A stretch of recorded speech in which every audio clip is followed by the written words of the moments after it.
Good evening, everyone. Trying to come and broadcast to you from the unusual location of the men's changing room at the clubhouse, which obviously in normal times would be getting good use on a Wednesday evening. Apologise to the ladies for letting you see inside this den of, what can I say, iniquity and all sorts of stuff. Good evening, Alice Platt, James Unwin, welcome. But I thought it'd be a treat for those members that obviously have memories of the club. I've been so lucky this year.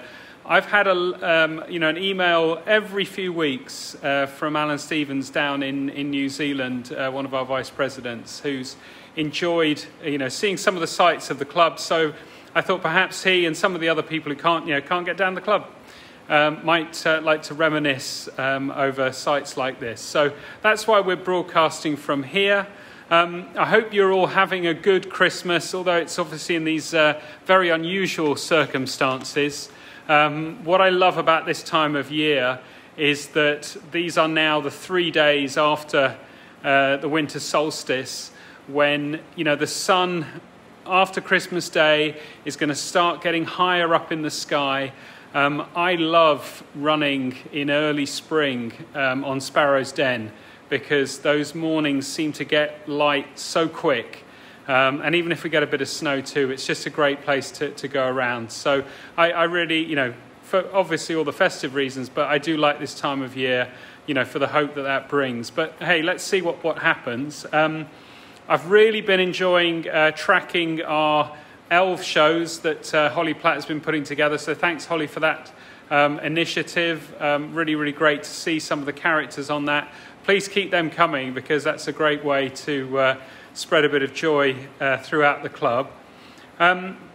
Big news this week. Mark Purser, who obviously looks after so much of our track and field, he has been selected as one of the Magnificent Seven for the European Starter Panel. I mean, that is just such a huge appointment for someone in the club.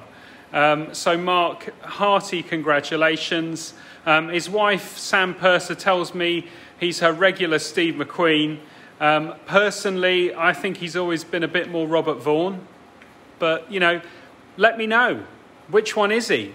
A lot of the youngsters are just going, what on earth are you talking about? And are probably going to send through names from the remake, and we're all going to be confused. But anyway, great news, Mark Purser. Very, very well done. Hi, Dennis. Great to see you tonight. Sorry about the news on Henry's, but hang in there. We'll get through this. Hopefully the Euro indoors go ahead. And if that's the case, we'll see Mark in action in Poland in the late spring. But let's see what happens there. Talking of start lists, I really want to know where all our competitors are, and particularly the women, please, for the EA National Road Relays, the virtual ones, which we were flagging last week. We need teams of 4 men and 4 women, making a team of 8. At the moment, we've got 5 entries, and they're all guys.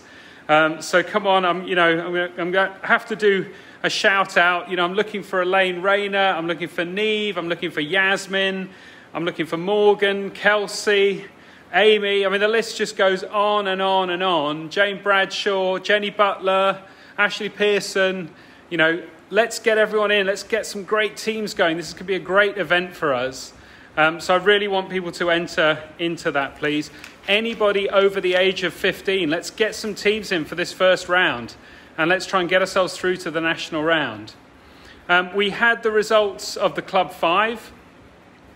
Really, really great event. I think we had over 23 runners competing in that.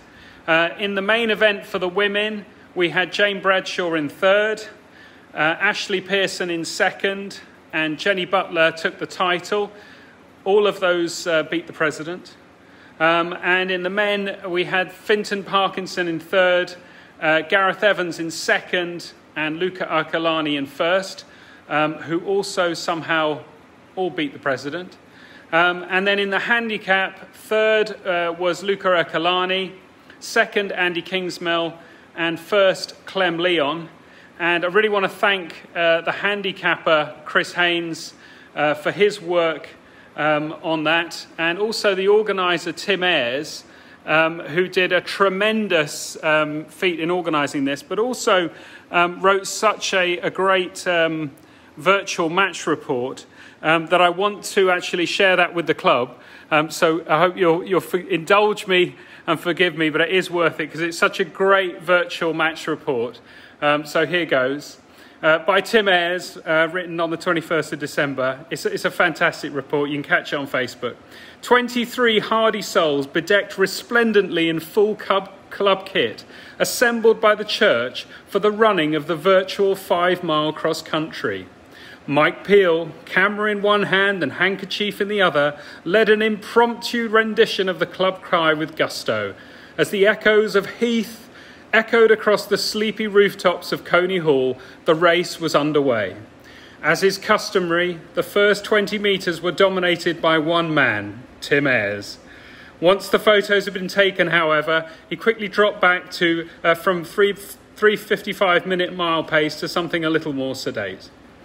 As the runners rounded the first field and approached the first stile, the race had already begun to split into distinct groups, with a leading quartet of Luca Ercolani, Fintan Parkinson, Gareth Evans and Ian Furler, combined age 182, striding purposefully across the mud.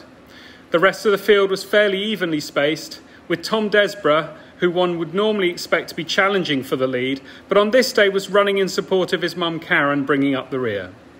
The runners continued to plough through the glorious winter sunshine and over the not-so-glorious winter mud, with Jenny Butler and Steve Evenden looking particularly comfortable on the terrain as they pounded up Boundary Wood.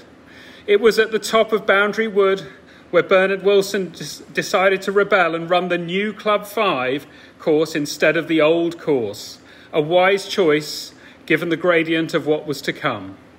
As the race continued, the atmosphere shifted from one of elation at racing on the club's traditional trails, as members of yesteryear had, to trepidation, as the prospect of Fox Hill... Hang on, I'm losing my screen. The prospect of Fox Hill loomed quite literally upon the horizon. I would love to write about this part of the race, however my memory is a little hazy, potentially due to the hypoxic shock from the lack of oxygen. I do recall faintly hearing the dulcet tones of Nick Swatton regaling eager spectators with tales of his training runs up the hill in the late 60s.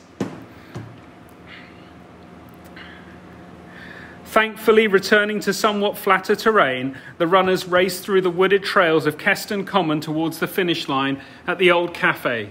Rounding the final bend, it was Luca Ercolani who emerged to take the win, just under a minute ahead of Gareth Evans in second, who in turn was just over a minute ahead of Fintan Parkinson in third. Ian Furler took a fine fourth on his debut around the course, ahead of Steve Evenden and First Lady Jenny Butler. Marathon man Damien Hayes came through next, ahead of Second Lady Ashley Pearson and Micah Evans, who surely would have been higher up the leaderboard had he not offered kindly to pace me to an attempt at sub 40. I came through next, narrowly outside 40 minutes. Next, though, was club stalwart Jane Bradshaw, ahead of Bernard Wilson, who was somehow spotted at the finish line despite running an entirely different course. Josh Dowling, Mark Ellison, David Leal and George Collins all came through in short order ahead of club president Nick Corrie, grinning cheerfully as he realised he would be the only person having a shower at the clubhouse post-race. A short time later, Nick Swatton emerged from the woods to sprint for the line, followed by Clem Leon and a pair of Kingsmills. Zoe followed by Andy. Rounding off the runners were a duo of Desboroughs, Karen edging out her baby Tom. So very, very well done to everyone. That's such a fantastic race report by Tim Ayres. Had to share it for everyone because I just thought it was great. I loved all the imagery. I loved, having Mike Peel at the start, waving his handkerchief. These are the things that we've missed. And Tim, thank you for writing that because it is so important. Right, finally, on the clubhouse raise, I asked everybody, having smashed our £100,000 target for Christmas, to see if we could do the 12 days of Christmas, to see if we could get to 120,000. I can say that we had a donation from a mysterious Scotsman from Aberdeen who gave £500, trying to encourage other older members. And that's really done the trick because I can tell you that we are through our £120,000 target by Christmas. So everyone, thank you so much for all of those efforts. Really terrific. Please remember, this isn't the target. We want 200,000 by March, but we are doing so well. So have a great Christmas, everybody. I don't think I will be speaking to you on the day, but wherever you are, whoever you are with, have a really fantastic time. And I look forward to seeing you all as and when you're out and about.